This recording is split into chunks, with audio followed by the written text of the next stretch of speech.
ఈనాడులో వచ్చిన వార్త అండి ఇది. ఈనాడు పేపర్ వార్త. సీటు బెల్టు పెట్టుకోనని చిన్నారి మారన్, ఏకంగా విమాన సర్వీసు రద్దు. చూసారా దీంట్లో ఏం జరిగిందో? ఇది అంతర్జాతీయ విమానాశ్రయము పోర్టర్ ఎయిర్లైన్స్. ఇది కెనడాలో. అయితే ఇంకా విమానం బయలుదేరే ముందు పాప సీట్ బెల్ట్ పెట్టుకోకపోతే అడిగారు పెట్టుకోమని. ఎంత ప్రయత్నించా ఏడుస్తుంది. అయితే ఇంకా అది ప్రమాదం కదా పెట్టుకోకపోతే అని ఏమొద్దని వాళ్ళని మొత్తాన్ని దింపేసి అన్నీ రెడీ చేసేసరికి విమానం మళ్ళీ బయలుదేరడానికి 12:30 అయింది రాత్రి. ఆ సమయానికి ఇంకా ఆ ఎయిర్పోర్ట్లో రన్వేని మూసేశారు. జనరల్గా 24/7 రన్ అవుతాయి ఇంటర్నేషనల్, బట్ ఇది లోకల్ అయి ఉంటుంది.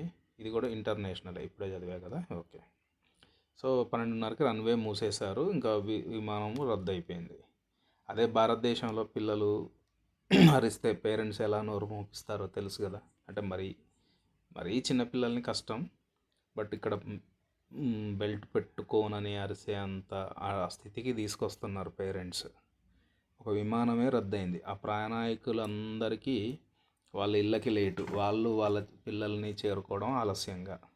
ఏదన్నా పుట్టినరోజులు లేకపోతే ఇంకేదన్నా వేరే ముఖ్యమైన రోజులు ఉన్నాయనుకోండి, ముఖ్యమైన రోజుల్లో వీళ్ళు పిల్లల్ని మిస్ అవుతారు. ఒక పేరెంట్స్ చేసిన గారాబం, మాట వినకుండా పెంచే స్థితి వల్ల ఇంకా వేరే తల్లిదండ్రులు లేకపోతే వేరే వాళ్ళ యొక్క పనులన్నీ ఆలస్యం అయిపోతాయి. ఇలాంటివి చేయకూడదండి. పిల్లల్ని పెంచాలి, ప్రేమగా పెంచాలి, వాళ్ళని గారాబం చేయాలి.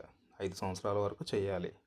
కానీ మరీ మాట వినకుండా అంత ఘోరంగా పెంచుకుంటే తర్వాత పెద్దయ్యాక చాలా కష్టాలు వస్తాయి. చిన్నప్పుడు చిన్న కష్టాలు, పెద్దయ్యాక పెద్ద కష్టాలు.